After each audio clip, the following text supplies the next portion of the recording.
France Info. France Info. La religion, ça c'est un sujet qu'on n'a pas encore abordé dans ce rendez-vous de 10h15. On va en parler avec notre femme d'exception qui fut la première à devenir rabbin en France. Bonjour Pauline Beb. Bonjour. C'est vrai que quand on pense à un rabbin, on voit la barbe, les papillotes, le grand chapeau noir. Quelles sont les réactions quand vous dites que vous êtes rabbin? On doit avoir du mal à vous croire, non? C'est vrai que c'est difficile. Parfois, on me repose la question pour que je répète. Et pour Être sûr d'avoir bien compris. Exactement. Et puis, c'est un métier qui est quand même méconnu. Donc, c'est sûr qu'une femme puisse l'exercer, c'est aussi une surprise. Et d'ailleurs, votre ordination en 95 a suscité beaucoup de critiques dans la communauté juive, hein. En 90, absolument, 90. oui. Il y a eu une levée de bouclier de la part d'une partie orthodoxe de la communauté pour qui il n'était pas question qu'une femme puisse être ordonnée rabbin. C'était un métier réservé aux hommes et encore aujourd'hui, dans les milieux orthodoxes, c'est quelque chose de difficile à accepter. Parce que la loi juive interdit à une femme d'être rabbin? Alors pas précisément parce que la question ne s'est jamais posée dans le passé. D'ailleurs, il y a quelques mouvements orthodoxes aux États-Unis qui commencent à réfléchir, des mouvements plus modernes sur l'ordination des femmes rabbins.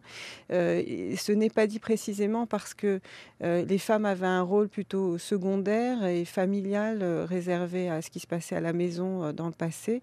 Donc on ne se pose pas la question. Néanmoins, il y a eu des femmes d'exception aussi dans le passé, à l'époque talmudique, bien sûr à l'époque biblique, des femmes qui ont eu des rôles publics. Je pense notamment à Déborah qui était chef et juge militaire. Il y a eu même les matriarches qui ont eu un rôle assez dominant. On a parlé de prophétesses à l'époque biblique, à l'époque talmudique aussi. Il y a par exemple Bérouria qui connaissait très bien les lois talmudiques. Et au Moyen-Âge, des femmes qui ont pu remplacer leur mari lorsqu'il décédait pour être directeur de yeshiva, c'est-à-dire de maison d'études. Donc il y a eu des cas d'exception de femmes qui ont eu des rôles publics, mais véritablement de femmes rabbins, il n'y en a pas eu avant avant l'ère des Lumières et les mouvements pour l'égalité des femmes à l'intérieur de la religion. Et vous, comment vous est venue cette vocation? Vous avez grandi dans un milieu très religieux? Non, je n'ai pas grandi dans un milieu religieux. J'avais une famille qui avait une identité juive prononcée, mais qui n'était pas pratiquante. Mes parents sont nés en France, ils ont vécu la guerre. Et donc, lorsque mon frère et moi-même étions en âge de nous poser des questions sur notre identité religieuse, ils ne se sont pas sentis capables d'y répondre, si ce n'est par l'antisémitisme qu'ils avaient vécu. Et donc, ils nous ont inscrits dans la seule communauté libérale de l'époque, qui était celle de la rue Copernic. Et nous avons commencé à étudier là-bas. Nous avons été passionnés. J'ai voulu continuer. Même mes parents ont suivi aussi des cours pour combler les manques sur cette identité. Et c'est comme ça que, vers l'âge de 16 ans, j'étais à la fois passionnée par la philosophie et par le judaïsme et que j'ai décidé d'être rabbin. Et qu'ont dit vos parents quand vous leur avez dit ça?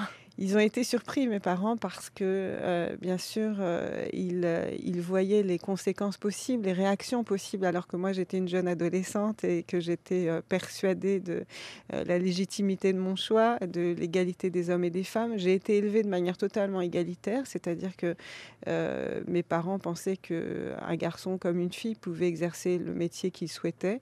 Donc ça, c'était très important et de ce côté-là, ils me soutenaient complètement. Mais bien sûr, il fallait faire face aux réactions et aux préjugés de la communauté. Il y a combien de femmes rabbins en France aujourd'hui? Alors aujourd'hui, nous sommes 2. Seulement 2. Seulement 2. Il y en a 1000 dans le monde. Beaucoup aux États-Unis? Beaucoup aux États-Unis, oui, puisque c'est là-bas que le mouvement libéral est majoritaire.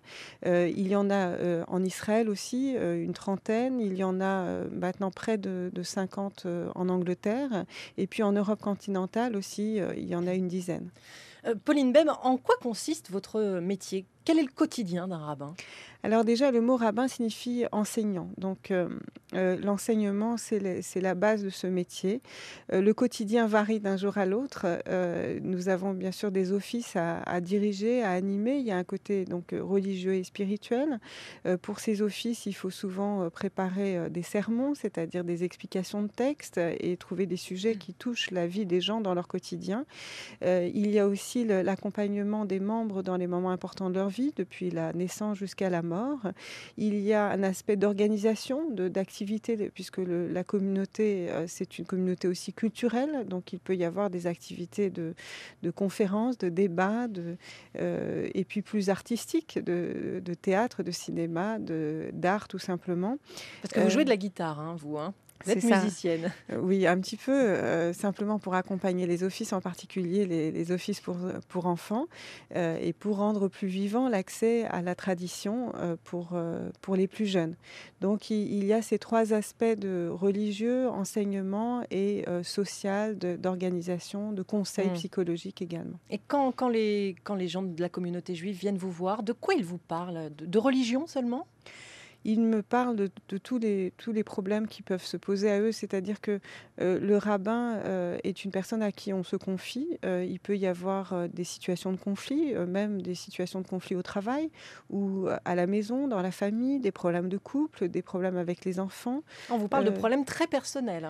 Absolument, Ouais. d'ailleurs, aujourd'hui, ça se fait lors de rendez-vous et c'est le meilleur cadre, mais aussi, les personnes posent des questions par internet, également, c'est plus anonyme, c'est plus difficile, d'y répondre, mais quelquefois ça va être le préambule à une rencontre par la suite en bonne et due forme. Et ces rencontres, c'est aussi ça qui vous plaît dans le fait d'être rabbin?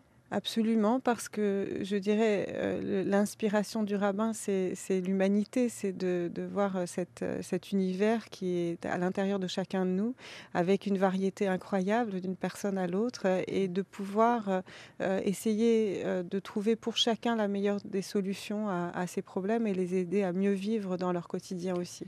Vous êtes mariée à un rabbin aussi. Oui. C'était, «obligé» entre guillemets? Vous auriez pu épouser, quelqu'un qui faisait quelque chose de complètement différent ou pas?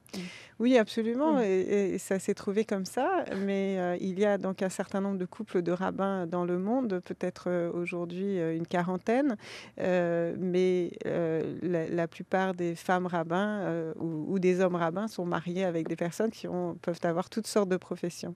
Et alors ça doit être rigolo pour les enfants ça, parce que vous en avez 4. C'est ça, oui, et bien, ils ont pris l'habitude de dire, la profession de leurs parents, et souvent aussi on leur fait répéter, «Ton père est rabbin et ta mère aussi». J'ai lu, Pauline Beb, que, vous aimiez, Kundera, Woody Allen, la natation, la danse. Vous êtes vraiment une femme comme les autres parce qu'on a l'impression que les religieux vivent autrement, dans un monde à part, mais c'est pas vrai du tout ça. On vit de manière très ancrée dans la réalité de tous les jours. Mmh. Un rabbin peut être tout à fait moderne. Et il est évident que la dimension spirituelle est là et qu'on s'inspire des textes traditionnels, mais ça peut être de manière apparemment très laïque, c'est-à-dire on peut trouver des moments de spiritualité dans le quotidien, y compris en nageant ou en faisant des courses ou en rencontrant quelqu'un dans la rue. Je rencontre beaucoup de mes fidèles dans la rue, quelquefois au marché, et ce sont ces moments-là qui sont parfois les plus intenses.